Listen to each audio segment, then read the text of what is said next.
വിശുദ്ധ കുരിശിൻ്റെ ഇടയാളത്താൽ ഞങ്ങളുടെ ശത്രുക്കളിൽ നിന്നും ഞങ്ങളെ രക്ഷിക്കണമേ. ഞങ്ങളുടെ തമ്പുരാനെ, പിതാവിൻ്റെയും പുത്രൻ്റെയും പരിശുദ്ധാത്മാവിൻ്റെയും നാമത്തിൽ ആമേൻ. യെശയ്യാ 36 അധ്യായം ചരിത്രപരമായ ഒരു സംഭവത്തെ വിവരിക്കുന്നു. അസിറിയ രാജാവായ സെന്നകെരീബിന്റെ സൈന്യാധിപൻ റബ്ഷാക്കെ യെരൂശലേമിനെതിരെ വരുന്നു.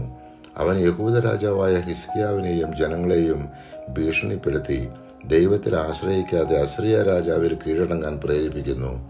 എന്നാൽ ഹിസ്കിയാവും ജനങ്ങളും യഹോവയിൽ ആശ്രയിക്കേണ്ടതിന്റെ ആവശ്യകത തിരിച്ചറിയുന്നു.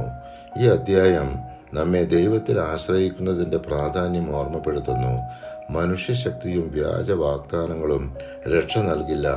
യഹോവ മാത്രമാണ് യഥാർത്ഥ രക്ഷകൻ. യെശയ്യാ 37 അധ്യായം ജെറുസലേമിനെതിരായ അസിര്യരുടെ ഭീഷണിക്കും രാജാവായ ഹിസ്കിയാവിന്റെ ദൈവത്തിൽ ആശ്രയിച്ച പ്രാർത്ഥനയ്ക്കും ദൈവത്തിന്റെ അത്ഭുതകരമായ ഇടപെടലിനെയും കുറിച്ചാണ്. റബ്ഷാക്കയുടെ ഭീഷണിക്ക് ശേഷം ഹിസ്കിയാവ് ദേവാലയത്തിൽ ചെന്ന് യഹോവയോട് പ്രാർത്ഥിക്കുന്നു. പ്രവാചകനായ യെശയ്യാവിലൂടെ ദൈവം അവനെ ആശ്വസിപ്പിക്കുന്നു. അവസാനം യഹോവയുടെ ദൂതൻ അസിര്യരുടെ സൈന്യത്തെ നശിപ്പിക്കുന്നു. സെന്നകെരീബ് രാജാവ് തന്റെ ദേശത്തേക്ക് മടങ്ങി അവിടെ കൊല്ലപ്പെടുന്നു. ഈ അധ്യായം നമ്മെ ദൈവത്തിൽ ആശ്രയിച്ച പ്രാർത്ഥനയുടെ ശക്തി, ദൈവത്തിന്റെ രക്ഷയുടെ ഉറപ്പ്, അവന്റെ ജനത്തെ സംരക്ഷിക്കുന്ന വിശ്വസ്തത എന്നിവ ഓർമ്മപ്പെടുത്തുന്നു.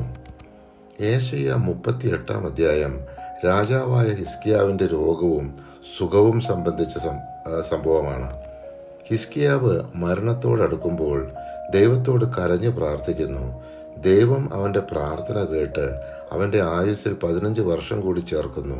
ഇതോടൊപ്പം ദൈവം ജെറുസലേമിനെ അസിര്യരുടെ കയ്യിൽ നിന്ന് രക്ഷിക്കുമെന്ന് ഉറപ്പു നൽകുകയും ചെയ്യുന്നു. എന്റെ കഠിന വേദന എന്റെ നന്മയ്ക്ക് വേണ്ടിയായിരുന്നു. അങ്ങ് എന്റെ സകല പാപങ്ങളും അങ്ങയുടെ പിന്നിൽ എറിഞ്ഞു കളഞ്ഞതുകൊണ്ട് നാശത്തിന്റെ കുഴിയിൽ നിന്ന് എന്റെ ജീവനെ അങ്ങ് രക്ഷിച്ചു. യെശയ്യാ 38 അധ്യായം 17 തിരുവചനം.